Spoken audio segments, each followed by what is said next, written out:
The winter wind pressed hard against my thin coat as I stood outside the grocery store, gripping a paper cup for spare change. I had spent the past 4 months on the streets, moving from one shelter to another when there was space, sometimes sleeping under the awning of an old laundromat when there was not. At 68, the cold hurt my bones more than it ever had before, each night. I wondered how I had gone from running a household and raising 3 children to begging strangers for coins. Learned quickly that most people did not want to look at you when you were homeless. They pretended to be busy on their phones, stared straight ahead, or offered tight smiles that said, "I'm sorry, but I'm not going to help." I tried not to hold it against them. I had once been in their shoes, hurrying past others like me, thinking someone else would step in. On that particular Thursday, the store's automatic doors kept opening and closing, bringing blasts of warm air that smelled of baked bread and roasted chicken. I was counting the coins in my cup, hoping to buy a small coffee to warm my fingers. As I rattled the coins, I noticed a bright lottery poster taped to the window beside the entrance. The jackpot was higher than I had ever seen, $50 million. I almost laughed at the absurdity. A woman who had no roof over her head thinking about winning millions felt like a joke life was playing on me. Still, I remember the words of an older man I had met at the shelter. Sometimes hope is the only thing that keeps you moving forward. That thought lingered as a shopper came out and dropped a crumpled dollar bill into my cup. I thanked her with the warmest smile I could manage that night. I went to the shelter early, hoping to get one of the bottom bunks. My fingers were numb, and my knees ached from the cold. While lying on the thin mattress, I stared at the cracked ceiling and thought about my children. My eldest, Daniel, worked at a mechanic shop in another state. We hadn't spoken in over a year after an argument about the house I sold when I couldn't afford repairs.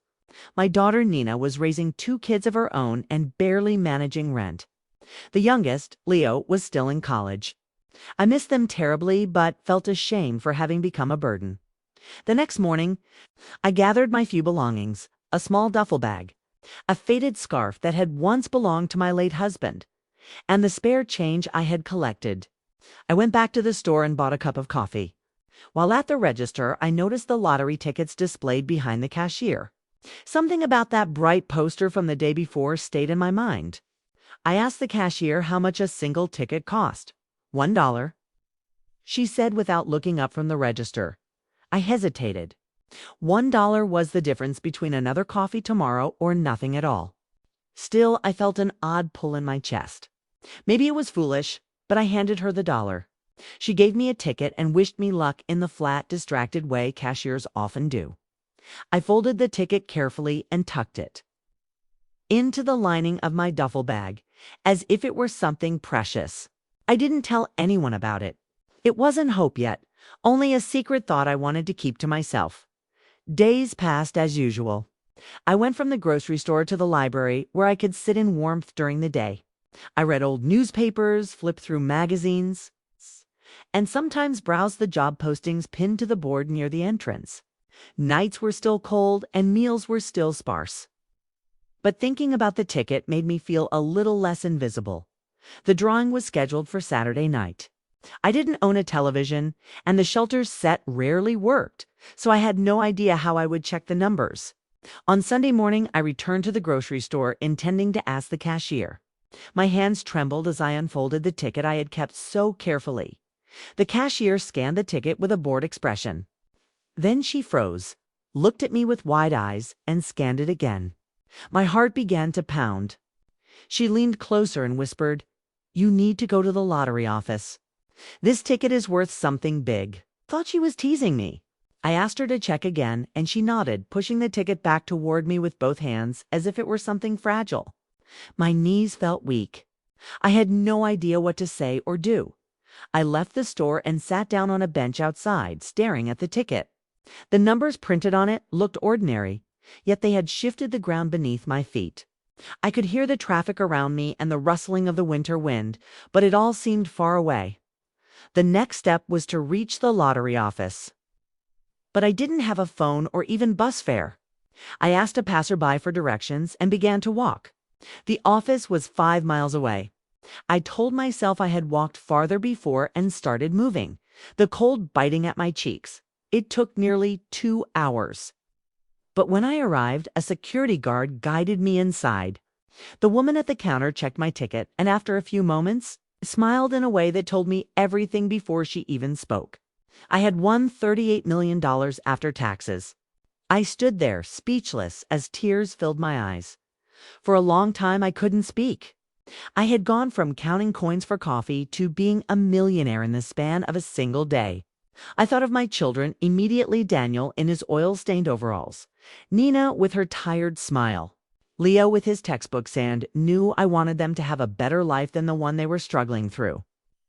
The lottery representative explained the process of claiming the funds. I signed papers with shaky hands, still feeling like I might wake up and find myself back in the shelter. I left the office with the official documents in my bag, holding them as tightly as I had once held my duffel of belongings. That night, instead of returning to the shelter, I checked into a modest hotel nearby. It was the first time in months I had slept in a real bed with clean sheets and a locked door. I wept quietly before falling asleep, overwhelmed by gratitude and disbelief. By morning, my thoughts turned to my family. I didn't want to tell them right away. I wanted to plan to make sure I could help them in ways that mattered. My heart felt lighter than it had in years, but I also felt a deep responsibility. This wasn't just a gift for me. It was a chance to change the future of everyone I loved. The following day, I stood by the hotel window watching the sunrise, paint the sky with streaks of orange and gold. I hadn't seen a sunrise from a warm room in years, and this simple sight filled me with a quiet peace. I ordered breakfast, eggs, toast, and coffee, marveling at the fact that I no longer had to count coins before eating. Yet beneath the relief there was a thread of unease. Wealth was new to me, okay? And I didn't know how to carry it without fear of losing it all. I decided to keep my win private for the time being. I needed time to think clearly. I walked to a nearby bank and opened an account with the help of a manager who treated me with respect. Not knowing where I had come from or how I had lived just days earlier, placing the first deposit into that account was surreal. It's as if the moment was happening to someone else. I spent the rest of the day in the hotel room with a notepad and pen, making lists. The first list was of my children, Daniel, Nina, and Leo, and what they needed most. Daniel had been struggling to keep his small apartment near the mechanic shop. His rent was overdue, and I knew he worried about losing the place. Nina had been raising her 2 daughters alone after her marriage ended, and I knew her oldest needed help with school fees. Leo's tuition and textbooks were always a burden, and he often worked long hours after classes to cover his living expenses. The second list was of debts sold. Medical bills I had ignored when I could no longer afford them. A few loans I had taken out before things fell apart. And the small amounts I still owed friends who had helped me along the way. I wanted to clear all of that before anything else. The third list was about myself. I wasn't sure I deserved it. But I thought of the practical things I would need: a safe place to live, proper clothes, and a reliable phone. Even as I wrote these simple things down, I felt guilty, as if I were taking too much from the fortune I now held. That evening, I called Daniel. It had been over a year since we had spoken, and his voice sounded guarded at first. I told him I was safe and asked about his work. He hesitated before admitting things had been rough. The shop was slow, and he was behind on rent. I didn't tell him about the lottery, only that I wanted to visit soon. We ended the call on a gentle note.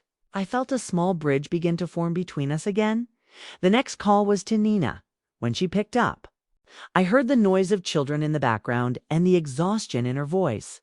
We talked about her daughter's school, about how expensive supplies had become. She said they were fine, but I knew she was putting on a brave face. I promised her I would come see them soon. Leo's call was shorter. He was on his way to class and seemed surprised to hear from me. I asked if he had all his textbooks for the semester, and he laughed lightly, saying he was sharing with a classmate because he couldn't afford one of them yet. I told him to focus on his studies and that I would visit him soon too. After the calls, I sat in silence. I had heard the worry beneath their words and knew they were all carrying burdens they didn't want to admit. For the first time in a long time, I had the means to ease their struggles. But I wanted to do it thoughtfully. The next day, I went to a financial advisor recommended by the bank manager. He was a calm, middle-aged man who asked me about my goals. I told him I didn't want luxury. I wanted stability for my family. We discussed investments, savings, and how to manage the taxes that would come with such a large amount. By the end of the meeting, I felt slightly more secure, though still overwhelmed by the decisions ahead. That afternoon, I visited a small clothing store and bought 2 sets of clothes. Nothing fancy, sturdy shoes, a warm sweater, and a winter coat. I replaced the torn duffel bag with a simple leather handbag. These small changes made me feel like I was stepping back into the world I had been shut out of for so long, with the practical matters underway. I turned my attention to the first real step toward helping my children. I paid Daniel's overdue rent anonymously through the landlord, wanting to ease his burden before telling him anything. I cleared Nina's outstanding utility bills and sent a payment to the school for her eldest daughter's tuition. I contacted Leo's college bookstore and arranged for his textbooks to be paid in full. Each time I made a payment, I felt a quiet joy that was deeper than anything I had felt when I first learned about the lottery win. The relief I imagined on their faces was worth more than the numbers in my bank account. A week after my win, I traveled to see Daniel first. I arrived unannounced at the mechanic shop where he was wiping grease off his hands. He looked surprised to see me standing there in my new coat. We embraced awkwardly, and he led me to a small break room. I noticed his tired eyes and the lines on his face that had deepened since I had last seen him. I asked about his rent, pretending I didn't know the situation. He sighed, saying a strange payment had cleared his overdue balance and he had no idea who had done it. I smiled softly but didn't say a word. Instead, told him I was proud of him for working so hard despite the challenges. We went out for dinner at a small diner near his apartment. Over warm soup and bread, we began to talk more freely, slowly untangling the knots that had kept us apart. He asked where I had been staying, and I told him I had found some temporary stability. I wasn't ready to reveal everything yet that night. I stayed at a nearby hotel, reflecting on the distance between my children and me. I had always dreamed of seeing them safe, secure, and happy. And now that dream no longer felt impossible. A few days later, I took a train to Nina's town. Her daughters were at school when I arrived, so it was just the two of us in her small living room. She was surprised to see me and apologized for the clutter of toys and laundry. I told her I didn't care about the mess. I cared about her well-being, over tea. She told me about the long hours she had been working at a local cafe, about how she sometimes skipped meals so her daughters could have enough. I felt my throat tighten, but stayed composed. I didn't want to make her feel pitied. Instead, I listened, nodding as she spoke. When her daughters came home, they ran into my arms, and I held them close, thinking of how much brighter their future could be now.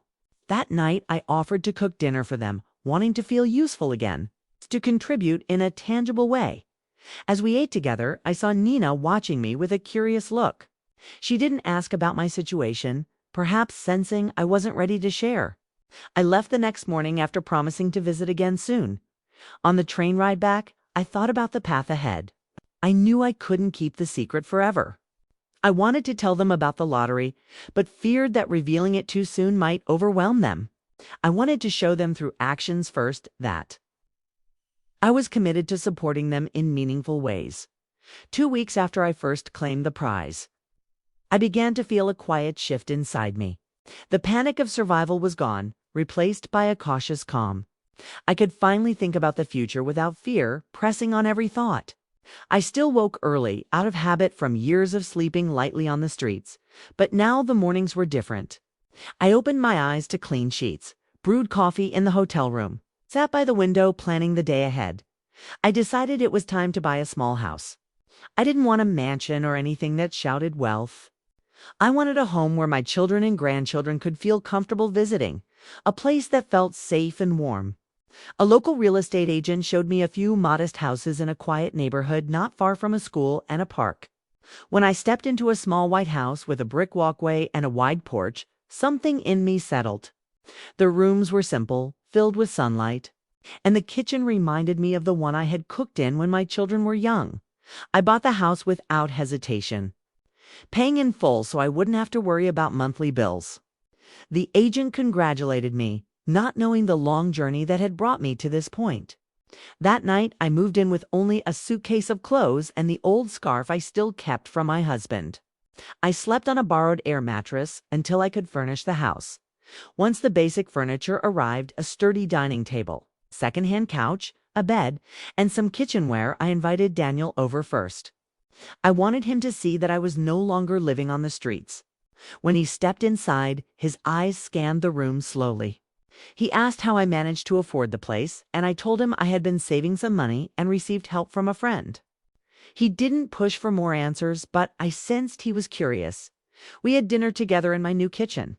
I cooked his favorite meal roast chicken with potatoes and the familiar aroma brought back memories of our old family dinners.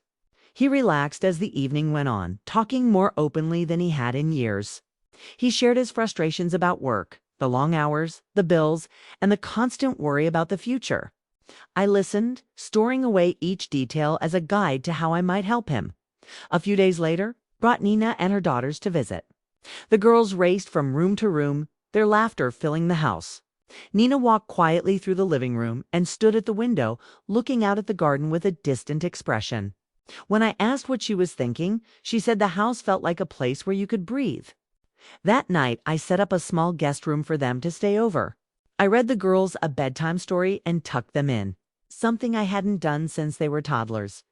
That evening, after the girls fell asleep, Nina and I sat at the dining table with cups of tea.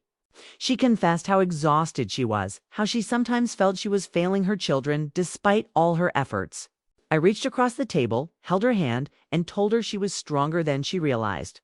I wanted to tell her everything then, to ease her worries immediately, but I stayed quiet. I wasn't ready yet. Leo came to visit a week later during a short break from college. He noticed the books on the shelves and smiled, asking if I had finally found a place to call my own.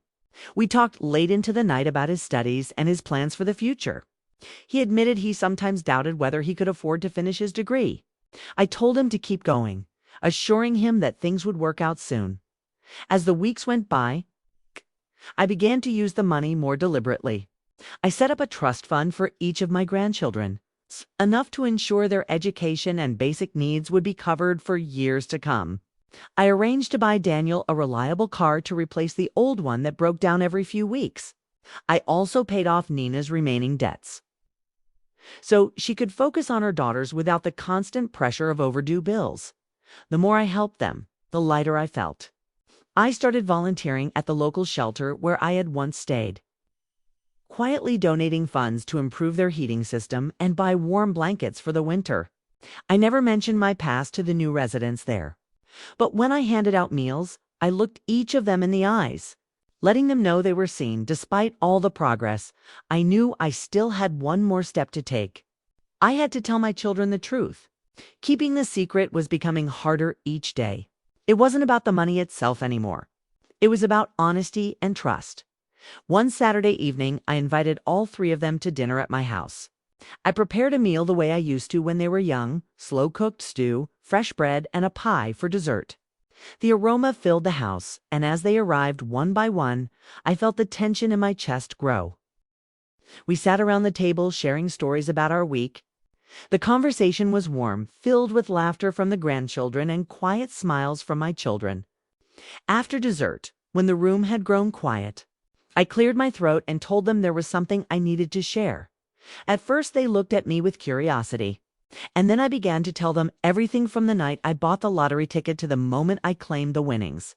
Their faces shifted from confusion to shock, and then to disbelief. Daniel was the first to speak. He asked why I hadn't told him sooner. I explained that I needed time to make sense of it myself and that I wanted to use the money to help them in ways that mattered before making any announcements. Nina's eyes filled with tears. She reached across the table and took my hand, thanking me for what I had already done for her and the children without her knowing. Leo was quiet for a while, then said he was glad I had finally told them because he had sensed something was different. The room was silent for a few moments after that. And then Nina's youngest granddaughter broke the tension by asking if we could have pie again next week. We all laughed, and I felt a wave of relief wash over me. The weight of the secret I had carried for weeks was gone that night. After they all left, I sat by the window again, looking at the stars. I felt grateful not only for the lottery win, but for the chance it had given me to rebuild my family's bonds. The money had brought comfort and security. But the real gift was the closeness we had regained. In the weeks that followed, my children began to visit more often. Daniel helped me fix up the garden, planting flowers along the walkway. Nina brought her daughters to spend weekends filling the house with the kind of noise I had missed for years. Leo often came home with books and assignments, studying at the kitchen table late into the night. I continued to live modestly despite the wealth, still wearing the same sturdy shoes and cooking my own meals. I didn't feel the need for luxury. What I wanted was a sense of home. I finally had it. Spring arrived with gentle rains that washed the streets clean and coaxed new blooms in the garden Daniel had planted. I spent mornings trimming the roses, wearing gloves that still smelled faintly of the earth. The house felt alive now, no longer a shelter from hardship, but a place where we could gather and belong. I decided to dedicate part of my time and resources to helping others in the community. I remembered how invisible I had felt during my months of homelessness, and I wanted to change that for people still living on the streets. I reached out to a local outreach program and offered to sponsor weekly meals. The volunteers welcomed my support, not knowing I had once stood in the same lines for food they now served. One evening, while preparing dinner for my family, I received a call from the shelter director. She told me about a young mother who had lost her job and was living in her car with a toddler. The story stirred something in me. I asked if I could meet her. A few days later, I sat across from the young woman at the shelter's small dining hall. Her eyes were wary, her shoulders tense. I recognized that guarded look because I had worn it myself. We spoke for an hour. She told me how she had worked 2 jobs to keep her apartment, but lost one when her hours were cut. With her income halved, she couldn't afford rent and was forced to leave her home. As she spoke, I felt the old ache in my chest. I remembered nights when I had felt hopeless, wondering if anyone even noticed my struggle. I arranged to cover her security deposit and first 3 months' rent on a small apartment nearby. When I handed her the envelope, her eyes welled with tears. She whispered a thank you, her voice breaking. I told her she deserved the chance to rebuild. It's the same chance I had been given in my own way. Acts like these began to fill my days. I didn't announce them to anyone, not even to my children. Helping quietly felt more meaningful, as if I was repaying a debt to the world for the unexpected fortune I had received. Meanwhile, my family continued to grow closer. Nina's daughters started visiting every weekend. They loved playing in the garden and baking cookies in the kitchen. I began teaching them simple recipes, the same ones I had taught their mother when she was young. They giggled at my old stories and sometimes asked to hear them again at bedtime. Daniel's demeanor started to change as well. The weight of his financial struggles had eased, and he became more cheerful. He often came by after work to help with repairs around the house, fixing a squeaky door, painting the fence, or mowing the lawn. We worked side by side in comfortable silence, both of us finding healing in these small routines. Leo focused on his studies with renewed determination. Without the stress of tuition weighing on him, he excelled in his classes. He often brought his laptop to the dining table, asking me to sit nearby while he worked late into the night. I liked those evenings, the quiet hum of the house as I knitted or read while he typed away, though life was better than I could have imagined months ago. I still carried memories of my time on the streets. Some nights I woke suddenly, convinced I was still outside in the cold. The memory of shivering under thin blankets lingered in my bones. To ease that lingering fear, I started keeping spare blankets and food in my car, handing them out whenever I saw someone in need. One rainy afternoon, I drove past the laundromat where I had once slept under the awning. I parked across the street for a while, watching the people go in and out. I remembered the sound of the machines humming through the night as I huddled close to the wall for warmth.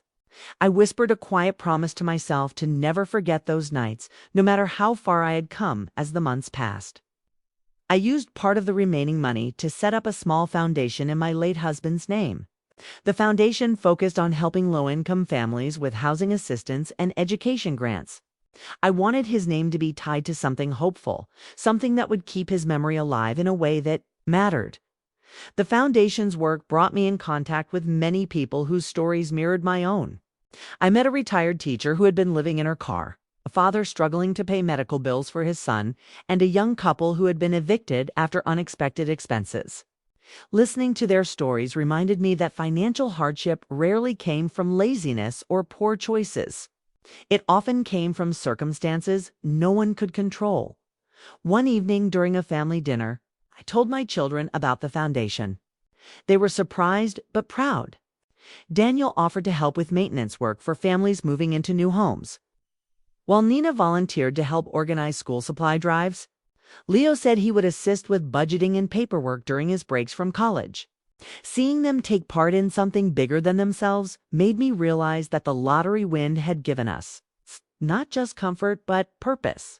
Over time, the house became a hub for our family and the foundation's small gatherings. We hosted modest dinners to thank volunteers and sometimes invited families we had helped to join us. The laughter of children filled the rooms, and the walls that had once stood empty now held photographs of smiling faces. One late summer evening, as the sun set behind the garden, I sat on the porch with Nina while the grandchildren played on the grass.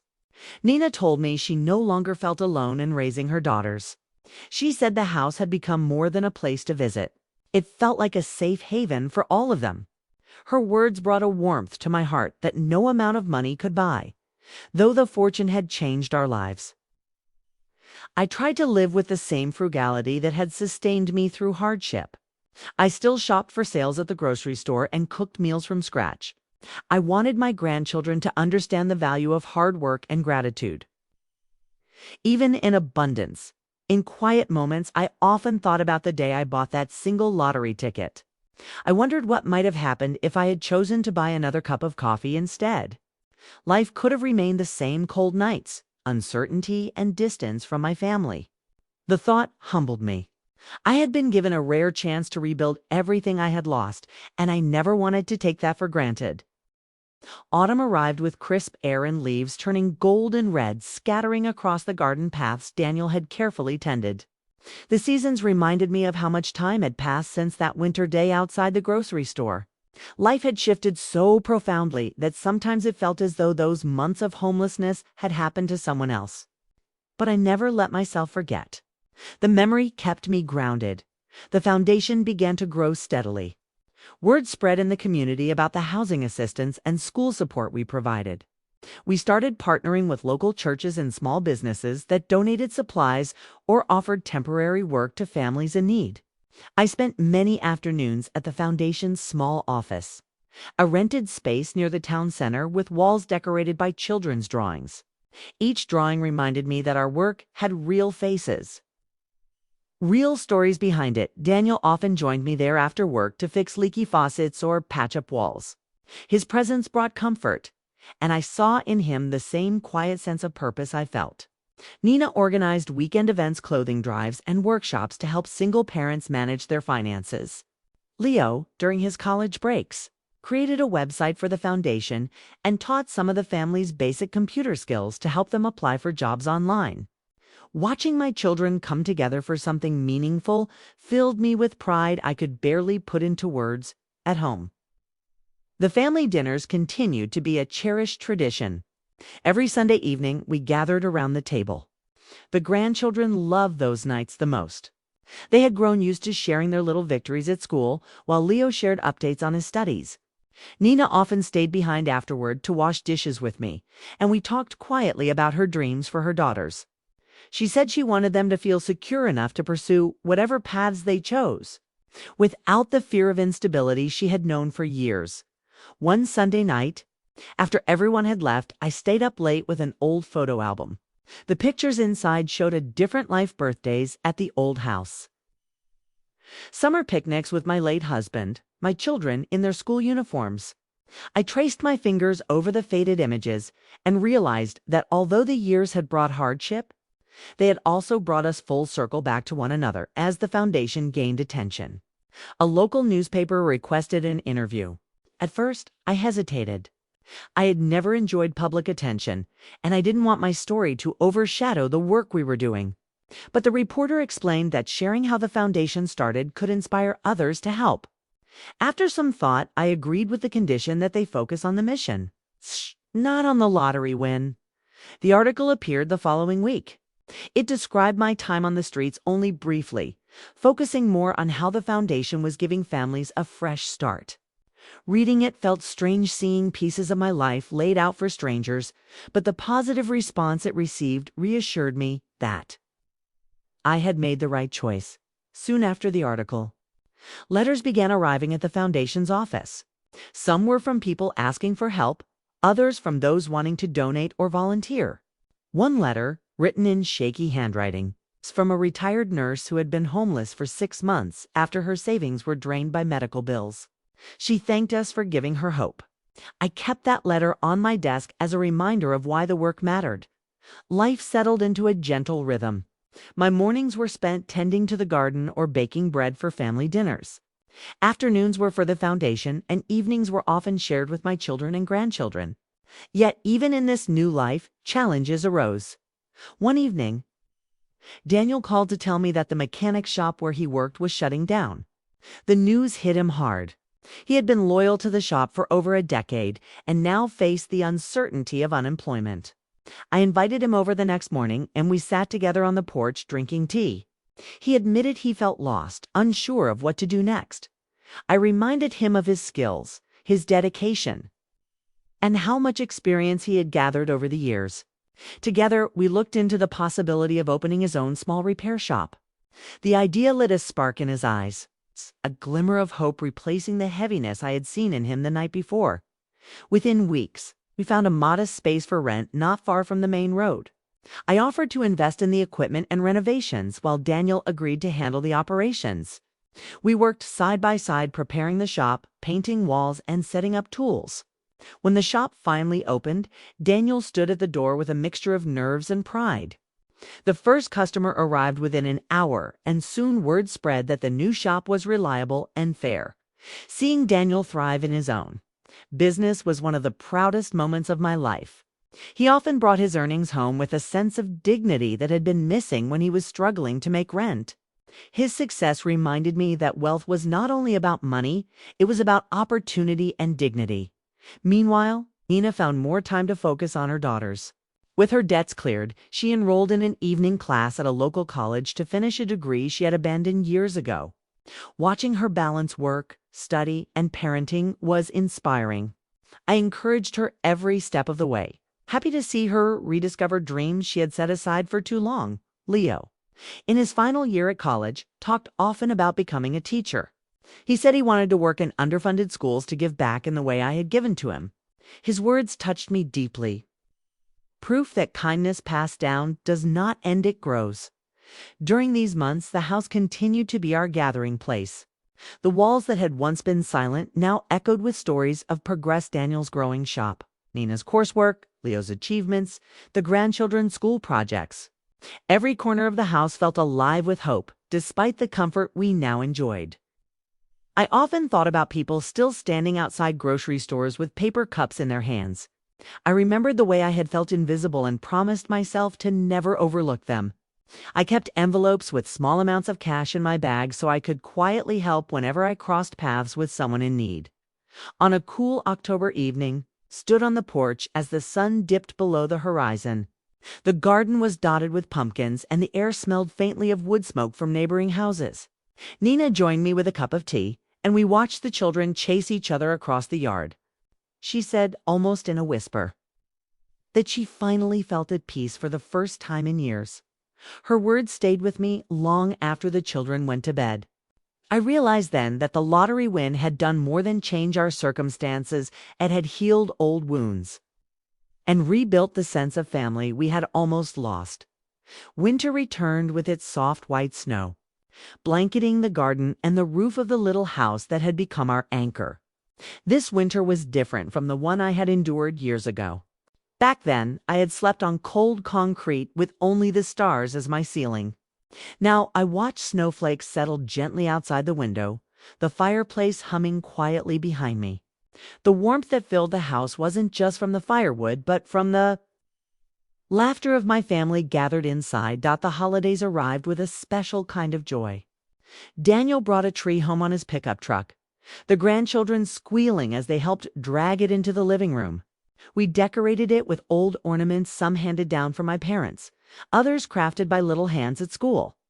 Every decoration carried a story. The paper star Leo, made in first grade. The wooden reindeer my late husband had carved decades ago. The fragile glass bauble I had bought in a thrift store during our hardest times because I wanted at least one glimmer of beauty. Christmas morning was a quiet celebration.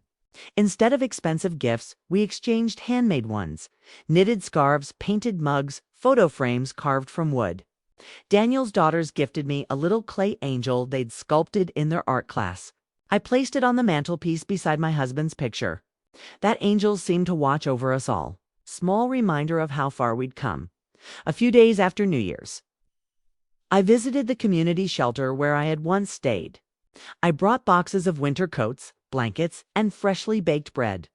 The volunteers greeted me warmly, some remembering my face from those hard days. Among the crowd, I noticed a woman sitting quietly in the corner, holding a toddler wrapped in a faded blanket. Her eyes were full of the same despair I once carried. I sat beside her, handing her a cup of warm tea. We talked for a long time about the biting cold, about how it felt to be unseen, about the fear of not knowing where tomorrow's meal would come from. Before I left, I slipped a folded note into her pocket with the address of our foundation and enough money to cover a week in a motel. She didn't speak, but the way she clutched my hand told me everything I needed to know. Returning to the shelter brought back vivid memories of my own first night there, how I had felt so small and frightened, wondering if my life had already reached its final chapter. Standing there again, older and steadier, I realized that my survival wasn't just for myself. It was to reach back for others still lost in the storm. Meanwhile, Daniel's repair shop continued to flourish. He hired 2 assistants from the local shelter, giving them a chance to earn an income. Watching them grow under his guidance was heartwarming. They treated the shop not just as a workplace, but as a stepping stone to rebuilding their lives. Nina finished her degree by spring, walking across the stage in a modest cap and gown, while her daughters cheered from the front row. I sat in the audience with tears in my eyes, remembering the weary woman who had once struggled to pay her rent. Now she stood proud, her smile radiant and her spirit unburdened. That evening, we celebrated her achievement with a small dinner party at home. Leo gave a toast about resilience and second chances. And I couldn't help but think that every hardship we had faced had somehow led us here to this moment of triumph. As the months rolled by, I began journaling more often. I wanted to capture not just the memories, but the lessons, the small reminders that happiness isn't found in wealth alone, but in the way we hold each other through storms. Sometimes I shared pieces of my journal entries at the Foundation's community meetings, hoping to remind others that they, too, could write new chapters for themselves. One summer afternoon, a television crew arrived at the Foundation. They wanted to film a short segment about the work we were doing. I almost declined. I didn't like the idea of cameras intruding on the privacy of those we helped. But when they promised to protect everyone's dignity and focus on the positive impact, I relented. The segment aired a week later, and soon after, donations started pouring in. Messages came from as far as neighboring states, some offering supplies, others sharing their own experiences of homelessness. It felt as if the ripple we had started was growing wider than I ever imagined. But not all days were easy. There were setbacks. A storm damaged the roof of the Foundation's office. A sudden illness left one of our staff unable to work for weeks. And sometimes the weight of so many stories of pain felt heavy on my shoulders. On those days, I would sit in the garden at dusk, watching the light fade, and remind myself of the faces we had already helped. That reminder always rekindled my strength. In late summer, Leo returned home with his teaching degree in hand. The pride on his face mirrored the pride I felt in my heart. He immediately applied for a position at a nearby underfunded school, determined to make a difference in the lives of children who needed the same kind of guidance he had once received. Our Sunday dinners became livelier than ever. Daniel often shared stories about his customers. Nina updated us on her new job at a community center, and Leo talked about the students he was eager to teach. The grandchildren continued to grow, each developing their own little quirks and dreams. On one particularly warm evening, as we all gathered on the porch under strings of glowing fairy lights, Nina looked around at our family and said softly, "This is the life I prayed for when things were at their worst." Her words hung in the air like a quiet blessing. Later that night, as I sat in my room, I thought about how different things might have been had I not bought that lottery ticket. The thought filled me with gratitude, not just for the money, but for the second chance it had given us to heal old wounds and build a future together. Autumn came with golden leaves and cool breezes that carried the scent of earth and rain.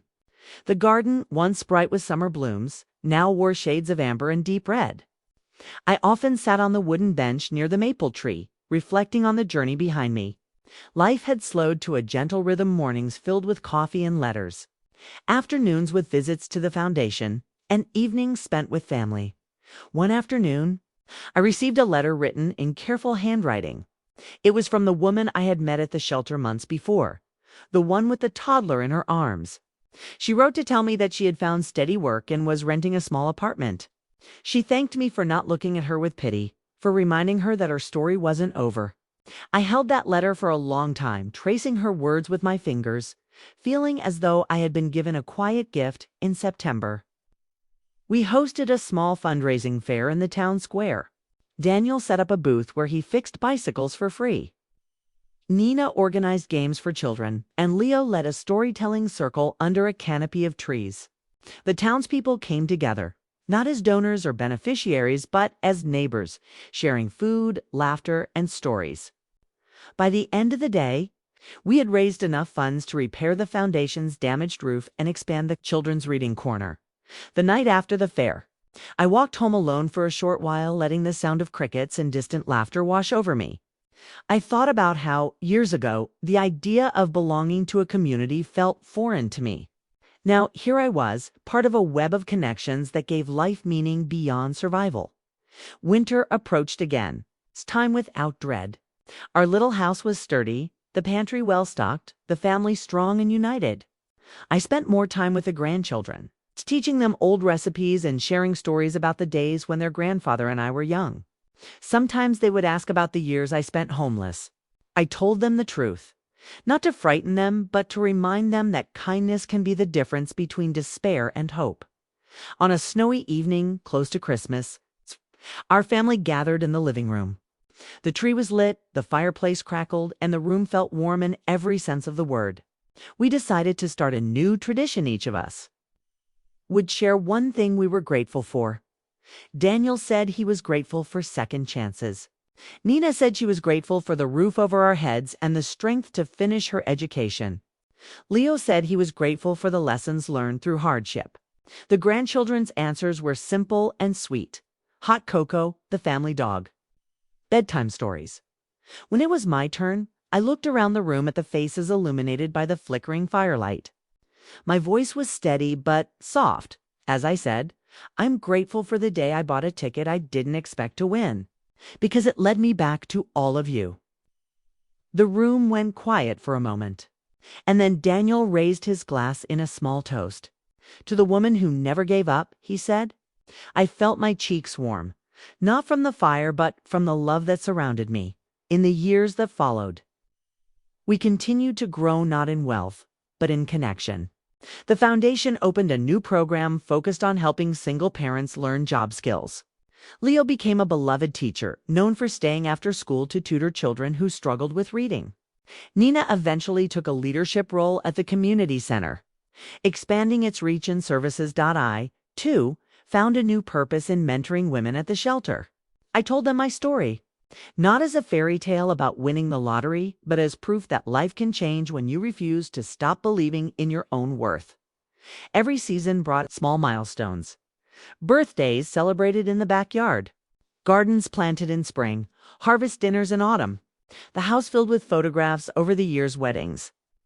Graduations, new babies. One evening, many years later, I sat on the porch at sunset, watching the sky turn shades of pink and gold. Daniel joined me, now with more gray in his hair, but the same gentleness in his eyes. We didn't need to speak much. The silence between us felt like a conversation all its own. I thought back to the woman I had been the night I first slept on a park bench, frightened, alone, feeling as if life had already closed its doors on me. I wished I could reach back in time and tell her that her story was far from over, that love and family and peace awaited her. As the sun dipped below the horizon, I felt a deep sense of peace. My journey had begun with loss, but it had led me home again. The lottery had changed our circumstances.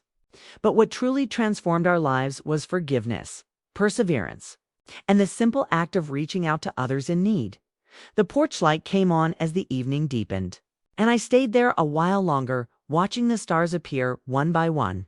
I thought about how life's hardest winters often lead to the gentlest springs, and I smiled, grateful for every step that had brought me here.